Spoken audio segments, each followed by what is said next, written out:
only got one bulb in it. You know your eyes is the most important thing you got, and once they're gone, they're just gone, that's all. You never want to get them back, no way. Now your mama's always right. And the sooner we get this new bulb into this lamp, the better we're going to be. Now then. Don't you know that phone just got a ring? It's... All right, I'm coming. Honey, do like I say and put this bulb in the lamp before you read any more. One of these days I'm going to pull that... That's right, you know. Well, my dear, don't just sit there.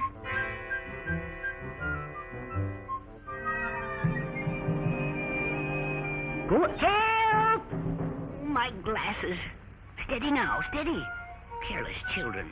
Ouch! Young lady, you should be more careful. Glass, you know, light bulbs made of glass, my dear, should be treated with respect.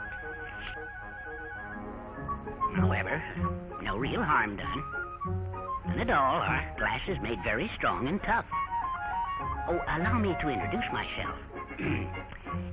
Professor J. Lumen Lightly, Ph.D., G.E., President of the Little Men's Chowder Marching and Lamplighting Society. How do you do, sir? I'm Nancy. Fine. Excellent name, excellent. Oh, pardon me a moment while I generate.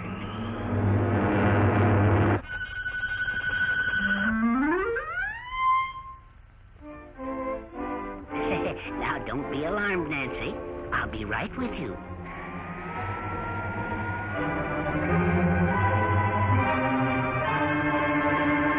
By the way, let's see why this book is so interesting that it kept you from putting in the new bulb. Oh, Fairy Tales of the Ages. Very commendable, very commendable. Fairy stories are excellent reading, excellent. However, if you really enjoy that sort of thing, there's more magic right here than you'll find in a dozen such books. Right there? Certainly, Nancy.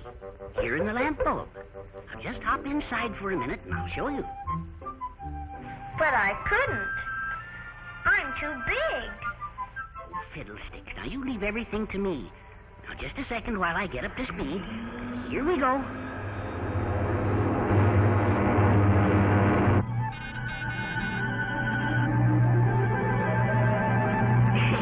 Well, I see you made it. Now for the real magic. Just look at that filament, that curly wire in front of you that looks like a big spring. It's the heart of the lamp, so to speak. And remember that you're only about 2 inches high at the moment. Actually, this filament is only 5/8 of an inch long. Yet, it's coiled from a tungsten wire 20 inches long and much finer than a single hair from your pretty head. In fact, to get it so fine, it has to be drawn through tiny holes in diamonds. Each little coil is only 1/1000th of an inch away from its neighbor.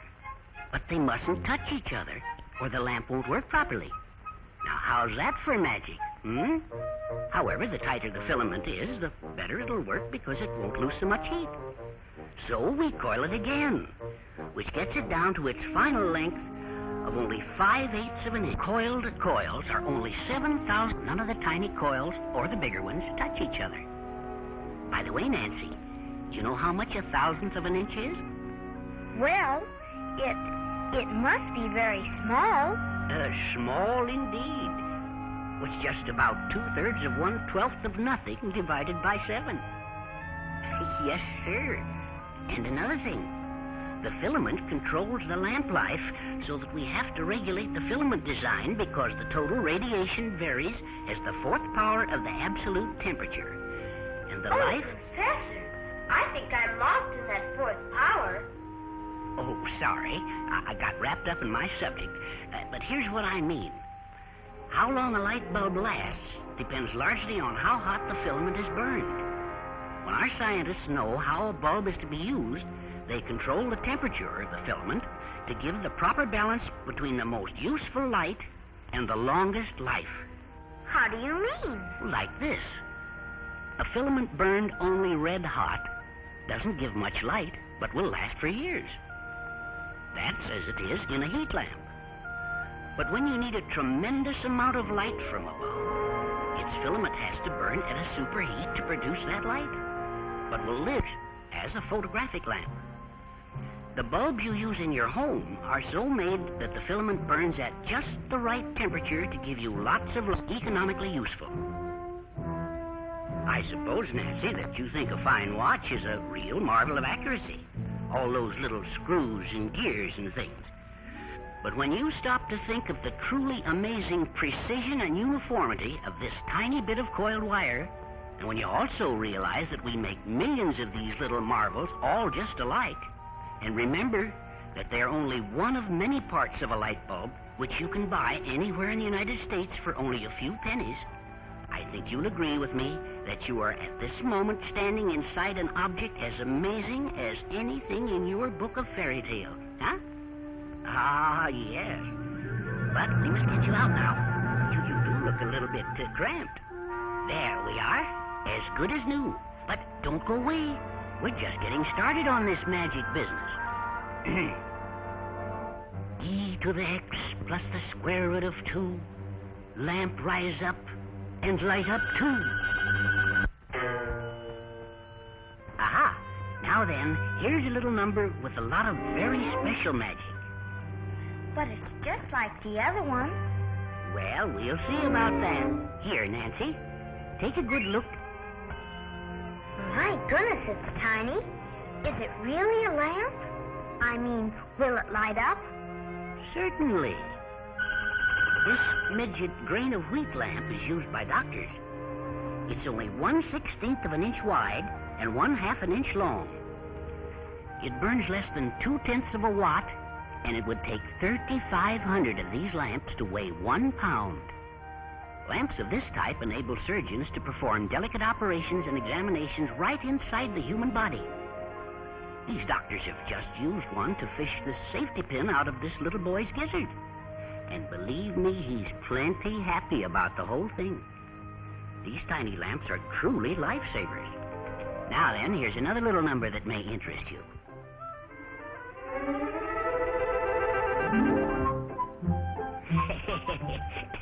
Surprised you, eh, Nancy? Never underestimate the old professor. Well, go ahead. Pick it up and look it over. That's a 50,000 watt bulb. But this one lamp uses as much electricity for light as the most powerful radio stations use for broadcasting. Why, the 1.5 pounds of tungsten in this lamp would make filaments for 21 million grain of wheat lamps. Well, Nancy, you've seen the smallest and the largest light bulbs in the world. That gives you some idea of the extremes that we go to give folks the kind of light bulbs they need. Now I want to show you a few of the thousands and thousands of shapes and sizes in between, because there's magic in every one of them, too. Now, here's a bulb that has a built-in reflector to put lots of light just where you want it.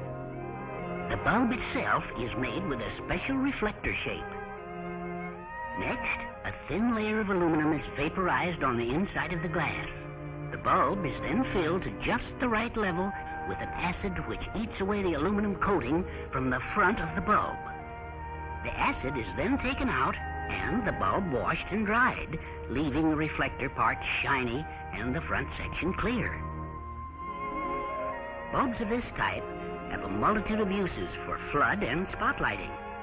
And when made of extra hard glass, they serve outdoors as well. Now, the same bulb with a different filament gives us infrared heat radiation to take the aches and pains from sore and tired muscles. The same radiation that cuts down the time of many drying tasks from hours to minutes. Still another use of this bulb shape gives us an entirely different reflector lamp.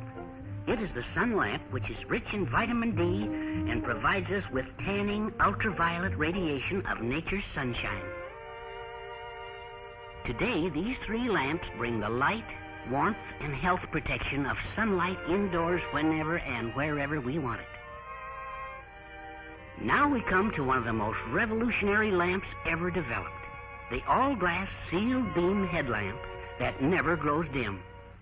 Your daddy has them on his new car, Nancy, and he'll find that right up to the end of its long, useful life, the lamp will be giving as much light as it did the day he bought his car. This is possible because the entire headlamp is a one-piece unit. The accurately molded reflector and lens are made of rugged, hard glass and are fused together so that dirt and moisture can never enter to affect the mirror-like built-in reflecting surface.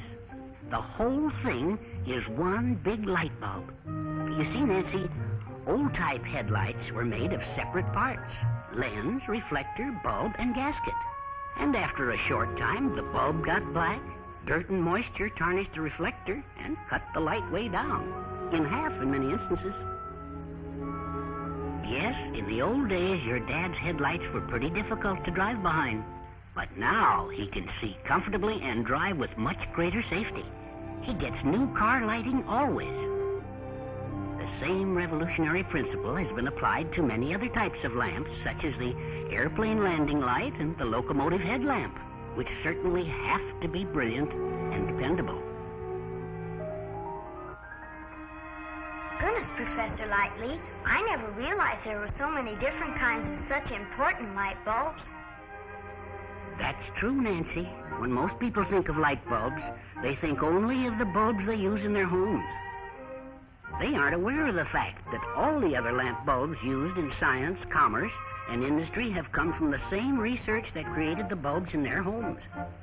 Yet there are other lamps working indirectly to make their living easier and more pleasant. Why, we even make a bulb that works deep down under the ocean to help divers in their dangerous but necessary work.